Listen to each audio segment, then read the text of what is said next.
नहीं, शमी अहमद की तरफ से मदद की हाथ कभी भी नहीं बढ़ाई गई। हाँ, हाथ बढ़ाई गई, मेरा गला घोटने के लिए हाथ बढ़ाई गई, मुझे और मेरी बच्ची को मुसीबत में गिराने के लिए, मुझे जान से मारने के लिए, मेरा सोशल इमेज को ख़राब करने के लिए, मुझे बर्बाद करने के लिए, मुझे इनजस्टिस दिलाने के लिए, मेरे साथ गलत करने के लिए, इन सब चीज़ों को ज़रूर करने के लिए इसने बहुत लंबा चौड़ा हाथ बढ़ाया। लेकिन कभी भी इसने मुझे या मेरी बच्ची को किसी तरीके का रिलीफ देने के लिए कोई हाथ बढ़ाना तो बहुत दूर की बात है, ऐसी सोच भी इसने कभी नहीं सोची। क्रिकेटर मोहम्मद शमी को कलकत्ता हाई कोर्ट से एक ऑर्डर दिया गया है और उस ऑर्डर के तहत उनको अपनी पत्नी और बेटी को 4 लाख रुपए जो है हर महीने इंटरिम मेंटेनेंस के तौर पे देने होंगे। हमारे साथ जुड़ रही हैं हसीन जहान, उनसे बात करेंगे। मैम, आपके फेवर में जो है कलकत्ता हाई कोर्ट ने ये आदेश दिया है, क्या कहेंगे इस पर? सबसे पहले शुक्र अल्हम्दुलिल्लाह, इतनी लंबी लड़ाई के बाद अल्लाह ताला ने मुझे जीत का खुशी दी है और मैं शुक्रगुजार हूँ हमारी ऑनरेबल सीएम ममता बनर्जी की कि आज अगर मैं ज़िंदा हूँ इसलिए मैं इस लड़ाई को लड़ पाई हूँ और जीत पाई हूँ, शुक्र अल्हम्दुलिल्लाह। तो उन्होंने मुझे बहुत प्रोटेक्शन दिया और मैं बहुत बहुत शुक्रगुजार हूँ हमारे honourable justice Ajay Kumar Mukherjee sir का, जो उन्होंने अपने मतलब एक बहुत ही रहमदिली के साथ उन्होंने मेरे केस की हियरिंग को कंप्लीटली सुना और मेरे फेवर में और मेरी बच्ची की फेवर में ऑर्डर दिया और हमारी फ्यूचर को सिक्योर किया। Thank you very much Ajay sir. और इस एक हार्ड लड़ाई को, इस इतनी बड़ी लड़ाई को जो मतलब बहुत मेहनत के साथ और दिलेरी के साथ जिन्होंने अंजाम दिया और मुझे जीत की खुशी दिलाई, वो हमारे लॉयर इम्तियाज अहमद भैया हैं। उनको मैं भैया ही कहती हूँ। तो उन्होंने सच में कई महीनों के अंदर ही इन्होंने इतनी बड़ी जीत हमें दिलाई, और नहीं तो 7 साल कोई कम टाइम नहीं होता है। इतनी लंबी लड़ाई मुझे लड़नी पड़ी, इतनी स्ट्रगल करनी पड़ी। तो देर हुआ दुरुस्त हुआ, अल्लाह का शुक्र है। अभी भी अच्छा हुआ, आगे भी जो होगा और भी बहुत अच्छा होगा। मैम, अभी जो कोर्ट ने आदेश दिया है उसमें कहा गया है कि आपकी बेटी के लिए जो है 2.5 लाख और आपके लिए 1.5 लाख इंटरिम मेंटेनेंस के तौर पे दिया जाएगा। ये क्या आपकी ओरिजिनल पेटिशन थी या कुछ और अमाउंट जो है पेटिशन में आपने रिक्वेस्ट किया था? नहीं, मैंने अपने लिए 7 लाख रुपए और बेटी के लिए 3 लाख रुपए मैंने मांगा था।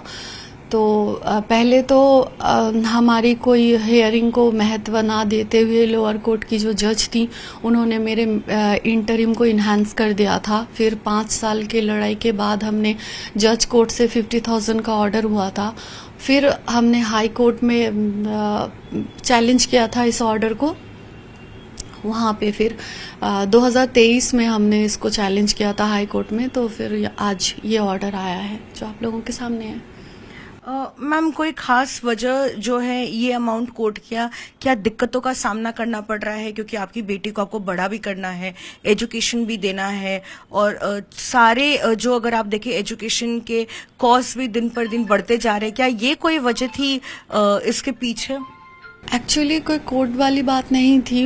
मैंने 2018 में ये केस फाइल किया था, तो उस टाइम जो है 10 लाख रुपए में लग रहा था कि मैं चला पाऊंगी अपने बच्चे की मेंटेनेंस, एजुकेशन कॉस्ट और भी जो ज़िंदगी को जीने के लिए जो खर्चे होते हैं। लेकिन अभी तो इतना महंगाई हो गई है तो इसके वजह से मेंटेनेंस भी बढ़ना चाहिए और मुझे कोर्ट से उम्मीद है इंशाल्लाह ये बढ़ा दिए जाएंगे।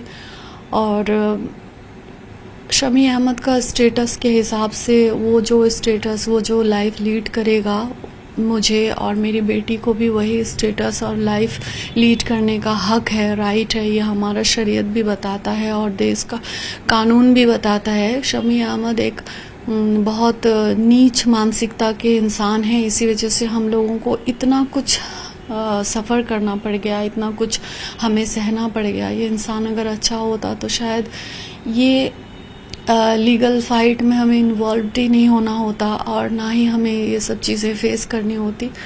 तो खैर, जो होता है अल्लाह की मर्ज़ी से होती है और मैं अल्लाह की कोई भी मर्ज़ी के ख़िलाफ़ मतलब कुछ भी नहीं कहना चाहती। बस मैं अल्लाह से ये कहना चाहती हूँ कि मैं न्याय के रास्ते में हूँ, हक के रास्ते में हूँ। मेरे साथ अल्लाह ताला इंसाफ करे, और इंसाफ के लिए जितनी भी देर ही लगे या जितनी भी टाइम लगे, मुझे कोई आपत्ति नहीं है। बस अल्लाह ताला मुझे सब्र दे और बर्दाश्त दे, और मेरे साथ और मेरी बच्ची के साथ इंसाफ करे। क्या आपके लिए और आपकी बेटी के लिए मोहम्मद शमी ने कोई मदद का हाथ आगे बढ़ाया है, या आपको सिर्फ ये कोर्ट के ही रास्ते जो है अपनी लड़ाई को लड़ना पड़ रहा है? नहीं, शमी अहमद की तरफ से मदद की हाथ कभी भी नहीं बढ़ाई गई। हाँ, हाथ बढ़ाई गई, मेरा गला घोटने के लिए हाथ बढ़ाई गई, मुझे और मेरी बच्ची को मुसीबत में गिराने के लिए, मुझे जान से मारने के लिए, मेरा सोशल इमेज को खराब करने के लिए। कभी भी इसने मुझे या मेरी बच्ची को किसी तरीके का रिलीफ देने के लिए कोई हाथ बढ़ाना तो बहुत दूर की बात है, ऐसी सोच भी इसने कभी नहीं सोची।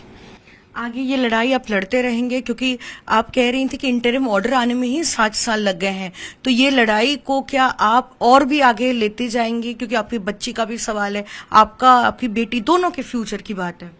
जी बिल्कुल। अब हम औरतों के पास और रास्ता क्या है? हो सकता है कि आप सुसाइड कर लें, आप और आपकी बेटी को जहर खिला के खुद भी मर जाएं, आप बेटी को भी मार दें, या फिर इस समाज के आप जो क्रूरता को आप बहुत अच्छी तरीके से जानते हैं कि ये समाज एक औरत के लिए कितना घिनौना और कितना गंदा और कितना मतलब काइंडलेस लोग हैं इस समाज में।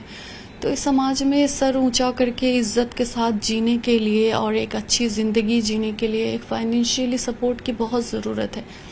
अब मैं as a housewife Shami Ahmed के साथ शादी करने के बाद मैंने अपना करियर को बर्बाद किया, अपना सब कुछ बर्बाद करने के बाद मेरे पास और ये लीगल फाइट लड़ने के अलावा मेरे पास कोई काम मतलब कोई रास्ता ही नहीं है, और मेरी मजबूरी है ये लीगल फाइट लड़ना, और मैं लड़ना भी चाहती हूँ, क्योंकि जो राइट्स मेरे और मेरे बच्ची के हैं वो राइट्स हम लोगों को मिले, यही उम्मीद करती हूँ कोर्ट से और बेशक अल्लाह ताला से भी।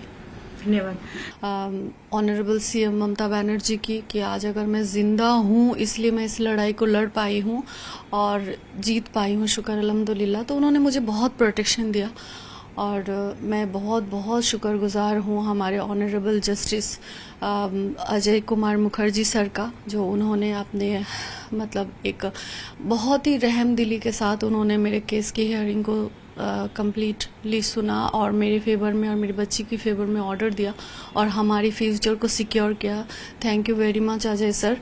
और इस एक हार्ड लड़ाई को, इस इतनी बड़ी लड़ाई को जो मतलब बहुत मेहनत के साथ और दिलेरी के साथ जिन्होंने अंजाम दिया और मुझे जीत की खुशी दिलाई, वो हमारे लॉयर इम्तियाज अहमद भैया हैं। उनको मैं भैया ही कहती हूँ। तो उन्होंने सच में कई महीनों के अंदर ही इन्होंने इतनी बड़ी जीत हमें दिलाई, और नहीं तो 7 साल कोई कम टाइम नहीं होता है। इतनी लंबी लड़ाई मुझे लड़नी पड़ी, इतनी स्ट्रगल करनी पड़ी।